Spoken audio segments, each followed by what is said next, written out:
बंधु माने आजिर एही कार्यक्रम को आपण मानको स्वागत। आजिर एही कार्यक्रमटी वृष राशि व्यक्ति विशेष मानक पई बहुत गुरुत्वपूर्ण अटे, कारण एही पवित्र कार्तिक पूर्णिमा ठारू वृष राशि व्यक्ति विशेष मानकर जीवन रे एक बड़ परिवर्तन हेबाको जाउछि। कारण ग्रह नक्षत्र मानक चलन रे एक बड़ परिवर्तन हेबाको जाउछि, जहा फल रे आपणक जीवन रे किछि बड़ हेबाको जाउछि। दीर्घ 12 वर्ष परे गुरु आपणकर तृतीय भावरे गोचर करूछंती एवं तृतीय भावरे गुरु उच्चस्थ अछंती। तो बंधु माने ज्योतिष शास्त्र अनुसारे गुरुंकर तृतीय भावरे गोचर को बहुत ही शुभ माना जाय थाए। तेबे बंधु माने एही कार्तिक पूर्णिमा ठारू आपणक जीवन रे किछि बड़ हेबाको जाउछि। आपणको 5टी खुशी खबर मिलिबाको जाउछि। आपणक जीवन रे चलीथिबा समस्त समस्या गुड़िकर अंत हेबाको जाउछि। पुनर्बार एही कार्तिक पूर्णिमा ठारू आपणक जीवन को खुशी फेरिबाको जाउछि। तेबे आसंतु जानिबा एही पवित्र कार्तिक पूर्णिमा ठारू आपणक जीवन रे कोन सबु बड़ परिवर्तन हेबाको जाउछि। तेबे एहा पूर्वरु जदि आपणकर मध्य वृष राशि होई थाए तो वीडियोटी को लाइक करी चैनल टी को सब्सक्राइब करि दियंतु एवं कमेंट बॉक्स रे भक्ति एवं श्रद्धार सहित जय श्री जगन्नाथ जय मां लक्ष्मी निश्चय लिखंतु। तो बंधु माने आसंतु आरंभ करिबा आजिरो एही कार्यक्रम को, जहा आपणकर जन्म राशि तथा चंद्र राशि उपरे आधारित अटे। बंधु माने पूर्वरु आपणकर बहुत अधिक धनजनित समस्या देखा देउथिला।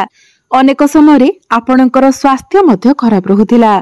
आपण ऋण नेइथिले किंतु ऋण सुझिबाकू आपण समर्थ होई पारु नथिले। ऋण करजर भार आपणको उपरे बढ़ी जाइथिला। घर परिवार रे खुशीर वातावरण नथिला। आपणकर शिक्षा क्षेत्र रे समस्या देखा देउथिला। आपणको आपणको भाग्यर साथ मिली पारु नथिला। आपण जो भी कार्य रे हाथ देउथिले सेथिरे आपण सफल होई पारु नथिले। समाज रे आपणकर मान सम्मान कम होई जाइथिला। आपणकर योग्यता थिबा सत्वे एवं अनेक चेष्टा परे मध्य आपणको चाकरी प्राप्ति होई पारु नथिला। संतान संतति पई आपण चिंतित रहुथिले। व्यापार वाणिज्य रे मध्य आपणकर लॉस हेउथिला। आपणकर प्रेम जीवन रे मध्य समस्या देखा देउथिला। तेबे एभली जहाबे किछि समस्या आपणक जीवन रे चालुथिला ताहा एबे दूर हेबाकू जाउछि। कारण गुरु आपणकर तृतीय भावरे उच्चस्थ होई सारिछंती। गुरुंकर दृष्टि आपणकर भाग्य भाव उपरे रहुछि। तो वर्तमान आपण लक्ष्य करिवे जे आपणक भाग्य रे एक बहुत बड़ परिवर्तन हेबो। धीरे धीरे आपणको प्रत्येक कार्य रे सफलता मिलिबाको लागिबो। आपण जेउ भी कार्य रे हाथ देबे सेथिरे निश्चित भावरे आपण सफल हेबे। कम परिश्रम रे आपणको अधिक सफलता प्राप्ति हेबो। पैतृक संपत्ति रु आपण लाभान्वित हेबे। एही कार्तिक पूर्णिमा ठारू आपण आपणकर स्वास्थ्य रे मध्य सुधार देखिबाको पाइबे। जदि पूर्वरु आपणकर स्वास्थ्य खराब रहुतिला तो आपणकर स्वास्थ्य रे सुधार आसीबो। कारण बुध केंद्र रे गोचर करूछंती। शनि मध्य लाभ स्थान रे गोचर करूछंती। शुक्रंकर स्थिति जे होछंती आपणकर राशि रो अधिपति, तो शुक्रंकर स्थिति मध्य बहुत मजबूत रहुछि। शुक्र आपणकर षष्ठ भावरे विपरीत राजयोगर निर्माण करूछंती एवं निजर स्वगृह रे गोचर करूछंती। तो स्वास्थ्य आपणकर एही कार्तिक पूर्णिमा ठारू बहुत भल रहिबो। आपणकर इम्यूनिटी सिस्टम मध्य स्ट्रांग रहिबो। विद्यार्थी मानक पई मध्य एही कार्तिक पूर्णिमा ठारू समय बहुत भल रहिबो। कारण कुंडलीर पंचम भावटी होइथाय शिक्षार भाव। आपणकर पंचम भावर अधिपति हेउचंती बुध। बुध आपणक कुंडलीर सप्तम भावरे गोचर करूछंती, केंद्र रे गोचर करूछंती। बुधंकर स्थिति एठारे बहुत भल रहुछि। बुधंकर दृष्टि मध्य आपणकर प्रथम भाव उपरे रहुछि। बृहस्पतिंकर दृष्टि बुधंक उपरे रहुछि। तो यह आपणकर पाठ पढ़ा पई बहुत ही शुभ प्रभाव पकाइबो। एही कार्तिक पूर्णिमा परे जदि आपणकर किछि एग्जाम अछि, कॉम्पिटिटिव एग्जाम अछि, प्रतियोगितामूलक परीक्षा अछि, सरकारी परीक्षा अछि, तो सेथिरे आपणको बहुत अधिक सफलता मिलिबो। एही कार्तिक पूर्णिमा परे जदि आपण किछि एडमिशन करंती, किछि फॉर्म फिलअप करंती, तो ताहा मध्य आपणको पई भलो रहिबो। मोटामोटी भाबरे कहिबाको गले एही कार्तिक पूर्णिमा ठारू विद्यार्थी मानक पई शुभ समय आरंभ होइछिबो। एबे आसंतु जानिबा आपणकर प्रेम जीवन किपरि रहिबो एही पवित्र कार्तिक पूर्णिमा ठारू। तो बंधु माने कुंडलीर पंचम भावटी आपणकर शिक्षार भाव हेबा सहित पंचम भावटी मध्य होइथाय आपणकर प्रेम जीवनर भाव। तो आपणक पंचम भावर अधिपति हेउछन्ति बुध। बुध आपणकर सप्तम भाव गोचर करुछन्ति एवं आपणक राशिर अधिपति शुक्र षष्ठ भाव गोचर करुछन्ति। तेबे प्रेम जीवन पाई आपणको 23 नवेम्बर पर्यंत अपेक्षा करबाको पड़िबो, कारण 23 नवेम्बर पर्यंत बुध एवं शुक्रंकर 1-12 कनेक्शन बनुची। तेणु छोट छोट कथा को लेकिन आपणक मध्य मिसअंडरस्टैंडिंग होई पारे, जुक्ति तर्क होई पारे। तेणु 23 नवेम्बर पर्यंत आपणको आपणकर प्रेम जीवन उपरे टिके विशेष ध्यान रखिबार अछि, किंतु 23 नवेम्बर परे आपण आपणकर प्रेम जीवन रे सुधार देखिबाको पाइबे। आपणक मध्य 23 नवेम्बर परठारु भल पाइबा बढ़िबो, कनेक्शन स्ट्रांग हेबो, आपण परस्पर को बुझी पारिबे, निजर भूल को आपण रियलाइज करिवे। वैवाहिक जीवन कथा जदि कहिबा तो वैवाहिक जीवन एही कार्तिक पूर्णिमा ठारू आपणकर बहुत भल रहिबो, कारण सप्तम भावटी होइथाय वैवाहिक जीवनर भाव। आपणकर सप्तम भावर अधिपति हेउछन्ति मंगल। मंगल निजर स्वगृह रे आपणकर सप्तम भाव गोचर करुछन्ति।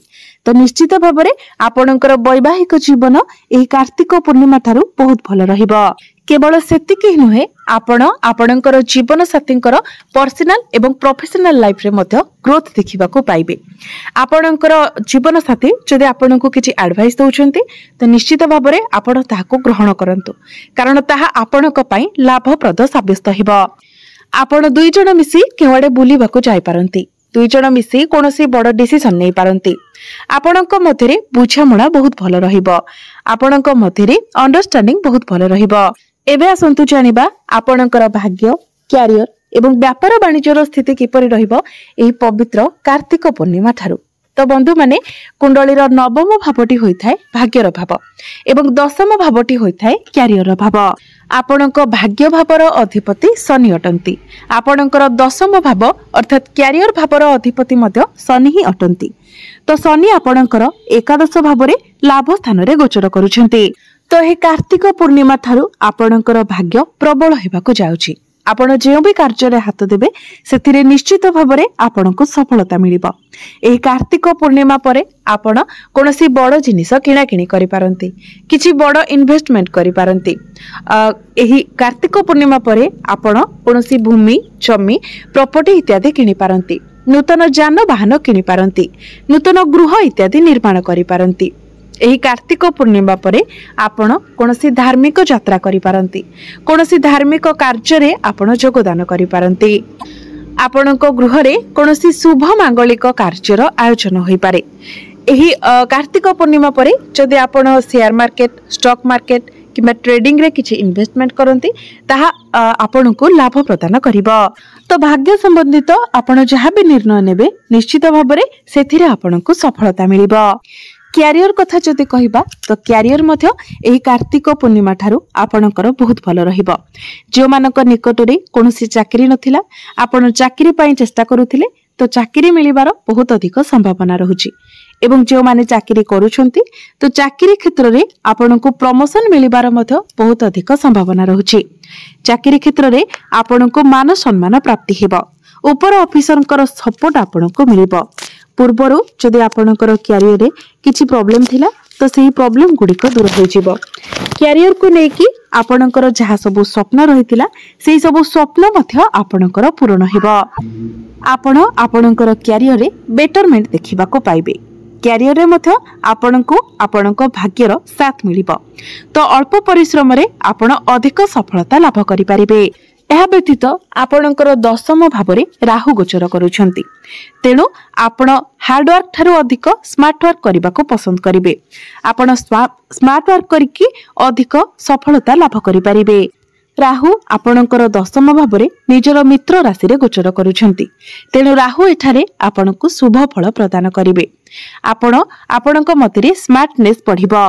बिजनेस कथा कहिबा तो बिजनेस एही कार्तिक पूर्णिमा ठारू आपणकर बहुत भल रहिबो। आपण आपणकर बिजनेस रे बहुत भल ग्रोथ देखिबा को पाइबे।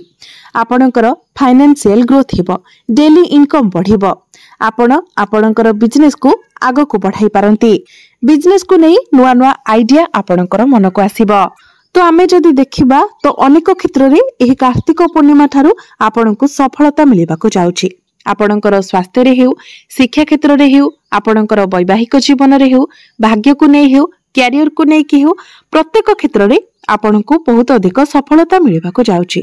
केवल आपणको आपणकर प्रेम जीवन उपरे टिके विशेष ध्यान रखिबार अछि एवं सेथि पई आपणको किछि प्रतिकारर आवश्यकता अछि। तो प्रतिकार स्वरूप आपण प्रत्येक दिन शुक्रंकर बीज मंत्र 108 थर जप करंतु।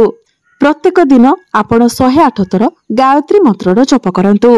प्रत्येक दिन हनुमान चालीसार पाठ करंतु एवं प्रत्येक दिन आपण उदित सूर्य को तंबा पात्र रे जलार्घ्य अर्पण करंतु। निश्चित भाबरे अशुभत्व गुड़िक खंडन होई आपणको अधिक मात्रा रे शुभ फल प्राप्ति हेबो। तो बंधु माने आपणकर जीवन मंगलमय हेउ, एहा ही ईश्वरक निकटरे मोर प्रार्थना।